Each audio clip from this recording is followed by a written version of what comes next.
হে আমার পয়সার অহংকার করা মুসলমান ভাই, আপনারা পয়সার অহংকার করিবেন না,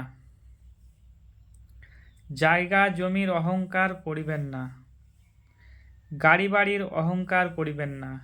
কেননা অহংকার হচ্ছে সবথেকে বড় গুনাহ। আপনি যে অহংকার দেখাচ্ছেন গরিব মানুষকে, সে মানুষটা হয়তো গরিব বলে কিছু না মনে করে চলে গেল, কিন্তু আল্লাহ পাক রব্বুল আলামিন আপনার ওপর থেকে নজর একদম আপনার ওপর থেকে রহমতের নজর হটিয়ে নিল। আপনি কি ভাবতে পেরেছেন? আপনি যে পয়সার গরম দেখাচ্ছেন, সেই পয়সাকে আপনি কবরে নিয়ে যাবেন? কিচ্ছু যাবে না সাথে। ওই 30 টাকা 35 টাকা দামের কাফনে আপনাকে 30 টাকা 35 টাকা দামের মিটারের কাফনের কাপড় দিয়ে আপনাকে পরিয়ে নিয়ে যাবে। এ নয় যে সোনার কাপড় দিয়ে আপনাকে পরিয়ে নিয়ে যাবে, ওই 30 টাকা 35 টাকা মিটারের কাপড়ে আপনাকে পরিয়ে নিয়ে যাবে। যেই কবরে গরিব যায় সেই কবরেই আপনাকে যেতে হবে। এটা নয় যে আপনার জন্য ভালো একবার আলাদাভাবে কবর তৈরি করা হবে সোনার, ওই সেম 3.5 হাত মাটির নিচে যেতে হবে।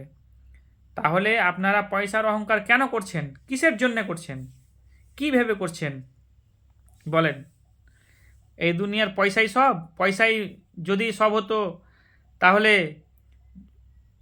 পয়সা দিয়ে কি জান্নাত কিনতে পারবা বলো? জান্নাত কিনা কি পয়সা দিয়ে সম্ভব? কক্ষনো না।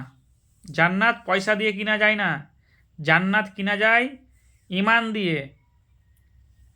মানুষের সাথে সৎ ব্যবহার করতে হবে, হজ জাকাত করতে হবে, নমাজ পড়তে হবে, সলাৎ কায়েম করতে হবে, মানুষের সাথে ভালো ব্যবহার করতে হবে, নবী করিম সাল্লাল্লাহু আলাইহি সাল্লামের রাস্তায় চলতে হবে, আল্লাহর আদেশ মেনে চলতে হবে। তাহলে জান্নাত যেতে পাবেন। পয়সা দিয়ে জান্নাত কিনে পাবেন না। আপনি যে পয়সার অহংকার করছেন, সেই পয়সা কি আপনার সাথে যাবে? যাবে না, কোনো দিনই যাবে না। আপনি যে যাদের জন্য আপনি কামাচ্ছেন পয়সাগুলো, আপনার ছেলে মেয়ে ভাই বা যারই জন্য কামাচ্ছেন, আপনি মরে যান, দেখবেন যে কিছুক্ষণের মধ্যে আপনার বাড়িতে ঝামেলা সৃষ্টি হবে। আপনি যে অর্থ সম্পদ জমা করেছেন, আপনি খালি মরে দেখেন, আপনি যে সম্পদ যেভাবেই করেন, বাটপাড়ি চুরি ভালো পথে বা যেভাবেই কামিয়েছেন, আপনার মরতে দেরি আর আপনার বাড়িতে ঝামেলা লাগতে দেরি নয়। আপনার হয়তো কবরে আপনাকে দাফনাও হবে না, আপনাকে কবরস্থানে রেখে আসাও হবে না, তার আগেই আপনার বাড়িতে ঝামেলা হয়ে যাবে, ঝামেলা সৃষ্টি হয়ে যাবে। বলেন তো, এই সম্পদের অহংকার আপনি করিয়েন না। কোনোদিনই এই সম্পদের অহংকার করবেন না, টাকা পয়সার অহংকার করবেন না।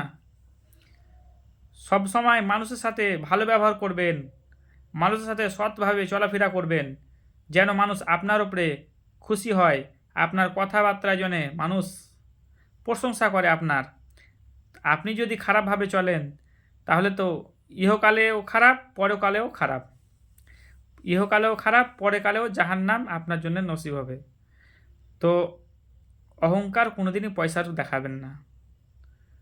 গরিব মানুষকে পয়সার অহংকার দেখাবেন না।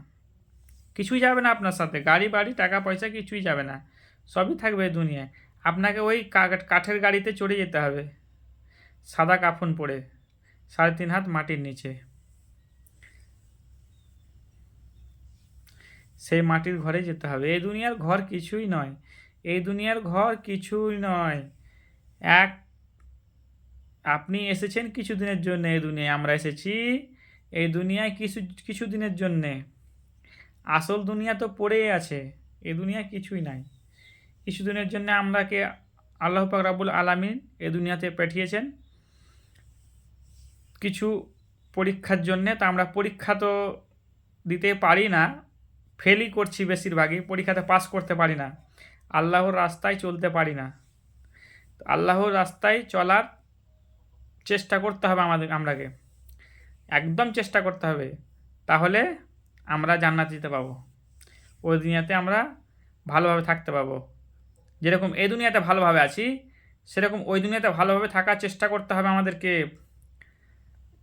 এইভাবে যে এই দুনিয়াতে যেভাবে আছি এর চাইতেও ভালো থাকতে পাবো যদি আল্লাহর দেখার রাস্তাও চলাফেরা করি, আল্লাহর হুকুম মেনে চলি, নবী করিম সাল্লাল্লাহু সাল্লামের সুন্নাত মোতাবিক চলাফেরা করি, তাহলে অবশ্যই ইহকালে ভালো থাকবে, পরকালেও ভালো থাকবে।